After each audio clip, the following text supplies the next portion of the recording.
Good morning, dear student. I Bola Shankar Singh, your Hindi teacher. Now I will teach you Hindi grammar. Topic will be Anuched Lekhan, paragraph writing. Suprabhatam, मैं बोला शंकर सिंह, आपका हिंदी अध्यापक। मैं आज आपको अनुच्छेद लेखन के बारे में बताऊंगा। ये निबंध लेखन का छोटा रूप है जिसके बारे में आप अवगत होंगे। एक दो विषयों पर अनुच्छेद लेखन छोटा सा निबंध पूछे जाते हैं और आप उन्हें लिखने का अभ्यास करेंगे। अनुच्छेद लेखन आपकी पाठ्य पुस्तक में, आपके पाठ्य क्रम में है, तो आप अनुच्छेद लेखन के बारे में पढ़ेंगे। तो अनुच्छेद लेखन ये महत्वपूर्ण है। पूरा बहुत बड़ा निबंध की तरह तो नहीं होता, लेकिन एक छोटे में, एक अनुच्छेद में, एक पैराग्राफ में या दो पैराग्राफ में पूरा उसका सार, उसका भाव बता दिया जाता है। और अनुच्छेद लेखन आज प्रचलित है क्योंकि बहुत बड़ा निबंध ना लिखवा करके दो विषयों पर, तीन विषयों पर अनुच्छेद लेखन अगर करा दिया जाए तो विद्यार्थियों के ज्ञान की परीक्षा हो जाती है। तो अनुच्छेद लेखन में हमें किन किन बातों का ध्यान रखना है उसके बारे में हमें पढ़ना होगा। तो अनुच्छेद लेखन सीमित शब्दों में विषय से संबंधित विचारों और भावों को प्रस्तुत किया जाता है। तो इसमें शब्द क्या होते हैं? सीमित शब्द होते हैं, सीमित। और प्राकट्य होता है विचारों और भावों का, विचारों एवं भावों की अभिव्यक्ति होती है, अभिव्यक्ति, विचारों एवं भावों की अभिव्यक्ति। लेकिन शब्दों की संख्या सीमित होती है। यह अपने आप में, यह जैसे यह निबंध का सार नहीं है, यह अपने आप में पूर्ण होता है। निबंध से भिन्न अनुच्छेद लिखते समय भूमिका, वाद्य और निष्कर्ष की आवश्यकता इसमें नहीं होती। यह अपने आप में पूर्ण होता है।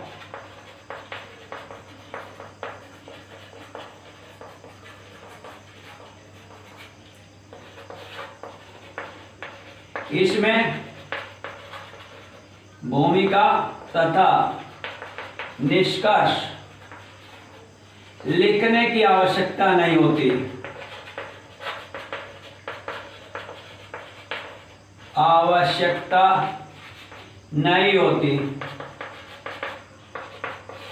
चौथा, दिए गए विषय को केंद्र में रखकर पूरे अनुच्छेद में उसी का विस्तार किया जाता है। दिए गए विषय को केंद्र में रखकर पूरे अनुच्छेद में उसी का विस्तार किया जाता है।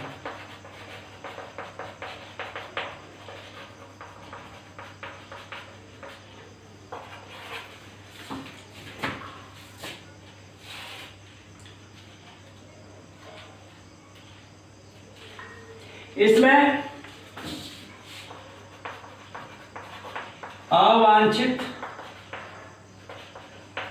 प्रसंगों एवं उदाहरणों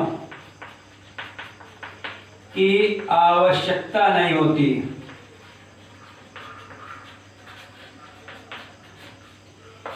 यह थोड़ा सा अनुच्छेद के बारे में हम लिखते समय ध्यान देंगे कि सीमित शब्दों में विचारों और भावों को प्रकट किया जाता है। यह अपने आप में पूर्ण होता है। ये न समझें कि शेष भाव हम छोड़ देंगे, वो ऐसा नहीं होना चाहिए। जो भी निबंध लिखें वह पूर्ण होना चाहिए कि नहीं, अब इसके बाद नहीं है, और वह पूरा एक दो पैराग्राफ में लिखते हैं, एक दो अनुच्छेद में लिखते हैं, वह पूर्ण भाव होना चाहिए। ये ना पता रहे कि नहीं आगे का कोई प्रसंग है, जो आगे का कुछ है वो छूट गया, ऐसा नहीं होना चाहिए। और ये इसमें भूमिका और निष्कर्ष लिखने की आवश्यकता नहीं होती। हम सीधे सीधे जो होता मुख्य विषय पर आ जाते हैं। दिए गए विषय को केंद्र में रख करके जो भी होगी बात, वह विषय को ही लेकर होगी। इधर उधर की बातों का इसमें कोई स्थान नहीं होता है।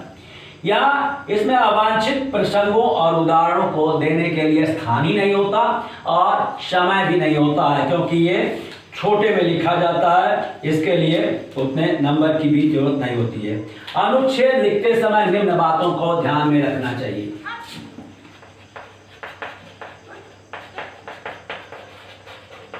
लिखते समय निम्न बातों का ध्यान रखना चाहिए।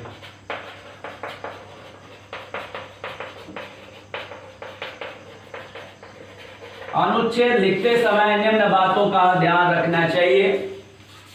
पहला, आकार सीमित हो, लगभग 80 से 100 शब्दों में हो। आकार सीमित, शब्द 80 से 100 शब्द होना चाहिए तक सीमित। दूसरा है, एक केंद्रीय भाव या विचार का क्रमिक विस्तार हो। एक केंद्रीय भाव का विस्तार हो, जो विषय केंद्र में हो उसी का विस्तार होना चाहिए। अनावश्यक किसी दूसरे विषय पर नहीं जाना चाहिए। अलंकारिकता तथा अनावश्यक शब्द का प्रयोग न हो।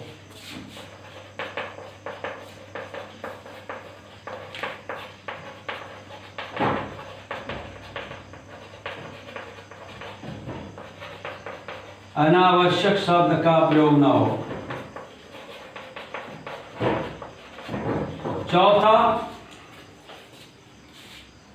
भाषा विषय के अनुरूप सहज और प्रवाहपूर्ण हो।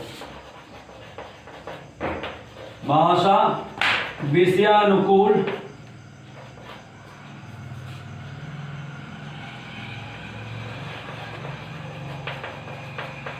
तथा प्रवाह पूर्ण हो। इन बातों का हमें ध्यान रखना चाहिए। पहला, आकार सीमित हो 80 से 100 शब्द तक। दूसरा, एक केंद्रीय भाव का विस्तार किया जाए जो विषय हो, और अलंकारिकता के बोझ से बचे, अनावश्यक विस्तार से बचे, और भाषा विषय के अनुकूल हो, सरस हो, सुबोध हो तथा प्रभावपूर्ण हो। तो ऐसा हम इसमें ध्यान देंगे, तब हम अनुच्छेद लेखन की ओर बढ़ेंगे। इन सब बातों का हमें ध्यान रखना चाहिए।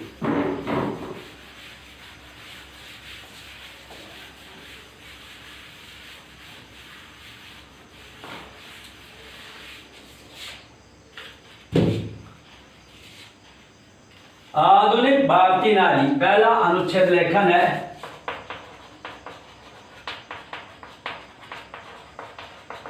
आधुनिक भारतीय नारी, ये अनुच्छेद लेखन है।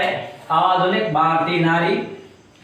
तो अब हम पहला जयशंकर प्रसाद का एक उदाहरण लेते हैं, जिन्होंने कहा, नारी तुम केवल श्रद्धा हो, विश्वास रजत लग भगतल में, पीयूष स्रोत सी बहा करो जीवन के सुंदर समतल में। नारी तुम केवल श्रद्धा हो, विश्वास रजत लग भगतल में। नारी तुम केवल श्रद्धा हो, विश्वास रजत नख पागतल में, पीयूष स्रोत सी बहा करो जीवन के सुंदर समतल में।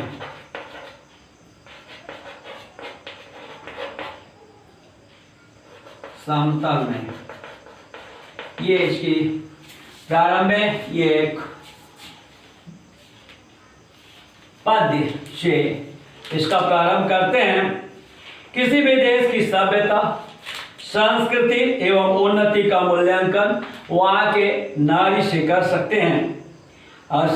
वहाँ के नारियों की स्थिति को देख करके सभ्यता, संस्कृति का अनुमान आसानी से लगाया जा सकता है। जो राष्ट्र स्त्री को केवल घर की चारदीवारी तक ही सीमित रखना चाहते हैं, वे दुर्भाग्य से अभी सभ्यता और संस्कृति तथा शिष्टाचार के दौर में पिछड़े हुए हैं। प्राचीन युग में स्त्रियां पुरुषों के साथ अनेक सामाजिक एवं धार्मिक कार्यों में समान रूप से भाग लेने की अधिकारी थी। इसका उदाहरण गार्गी, घोषा, अपाला आदि हैं। प्राचीन युग में नारी का बड़ा सम्मान था। द्वापर युग आने पर अविश्वास उत्पन्न हुआ, अनेक बंधनों में नारी बांध दी गई। मध्यकाल में नारी को गुलाम या भोग्य बनाकर पतन की दिशा में छोड़ दिया गया। सधर्मणी के स्थान पर यह केवल दासी और वासना की पूर्ति मात्र बनकर रह गई। आधुनिक काल में नारी हर क्षेत्र में विकास किया है। भारतीय संविधान में नर और नारी को समान अधिकार दिया गया है।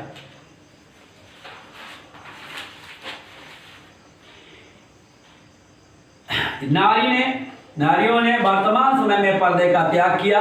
21वीं सदी में नारी पुरुष से कंधा मिलाकर समाज के निर्माण में जुटी हुई है। संघर्षों में शक्ति रूपा बनकर पुरुष को सहयोग दे रही है और प्रेरक शक्ति बनी हुई है। तो ये रहा नारी के ऊपर एक संक्षिप्त आधुनिक नारी। दूसरा टॉपिक है प्रदूषण की समस्या।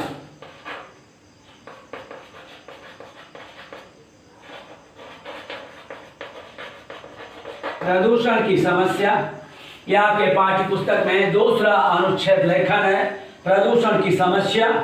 तो प्रदूषण, आज विज्ञान के युग में प्रदूषण एक बहुत बड़ी चुनौती बनकर सामने खड़ा है। उद्योगों के विस्तार के कारण प्रदूषण और भी अधिक बढ़ा है। धरती का वायुमंडल इतना विषैला हो गया है कि भीड़ भरे चौराहे पर सांस लेने में दिक्कत महसूस हो रही है। प्रकृति में जब तक संतुलन बना हुआ था, तब तक जल और वायु दोनों ही शुद्ध थे। उपयोगितावाद के हाथों प्राकृतिक साधनों का अंधाधुंध दोहन हुआ। परिणाम स्वरूप वातावरण में निरंतर प्रदूषण बढ़ा। आज स्थिति यह हो गई है कि न केवल हवा बल्कि जल स्रोत भी प्रदूषित हो गए। इतना ही नहीं, अब तो ध्वनि प्रदूषण के भी दुष्परिणाम सामने आने लगे हैं। यदि हम अब भी नहीं संभले तो विनाशकारी परिणाम सामने आएंगे। पूरी सभ्यता और संस्कृति नष्ट हो सकती है। तो ये रहा प्रदूषण की समस्या। और तीसरा एक अनुच्छेद लेखन है भ्रष्टाचार एक समस्या।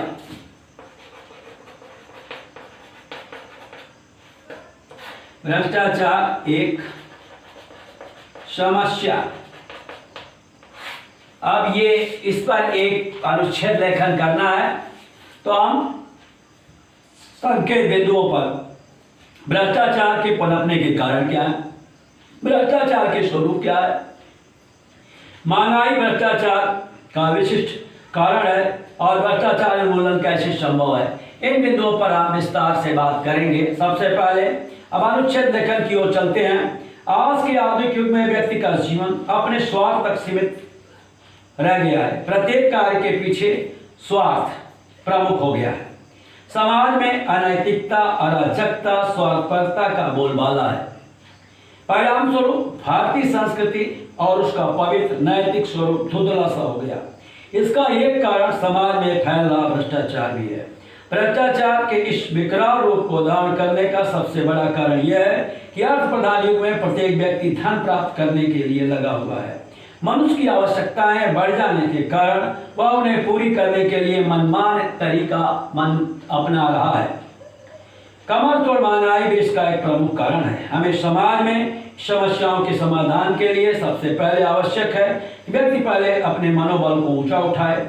यही नहीं, शिक्षा में कुछ ऐसा अनिवार्य रस जोड़ा जाए जिससे हमारी नई पीढ़ियां प्राचीन संस्कृति, नैतिक प्रतिमानों और संस्कारों का स्वरूप लेकर विकसित हों। न्यायिक व्यवस्था को भी कठोर करना होगा। सामान्य जन को आवश्यक सुविधाएं भी सुलभ करानी होगी।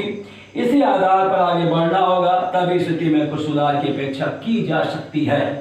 तो ये रहा भ्रष्टाचार। चौथा टॉपिक है सांप्रदायिकता एक अभिशाप।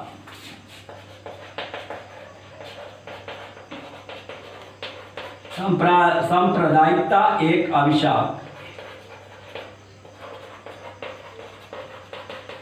सांप्रदायिकता क्या है?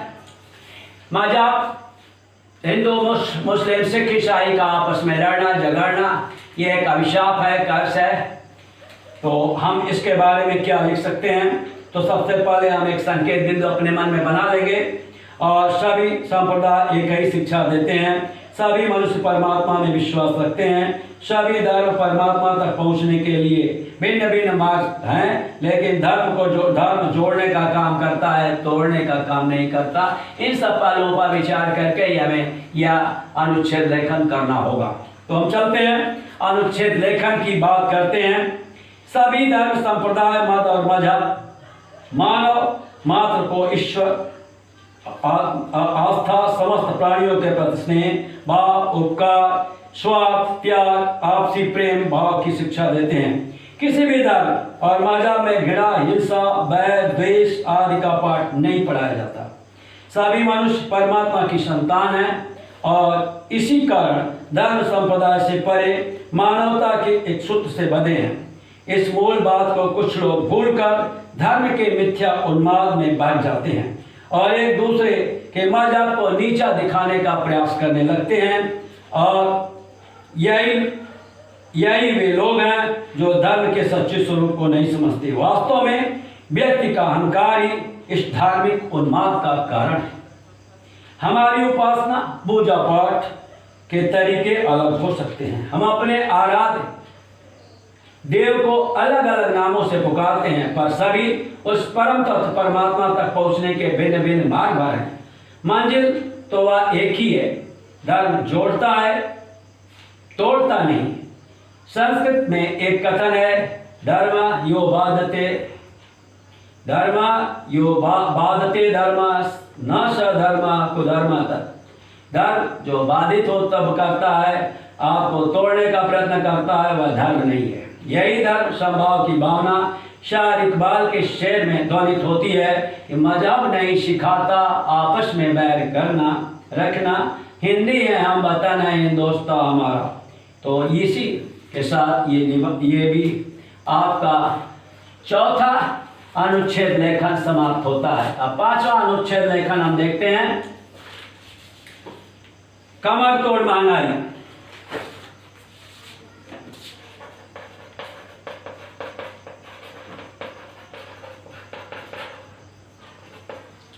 कमर तोड़ महंगाई। तो महंगाई क्या है?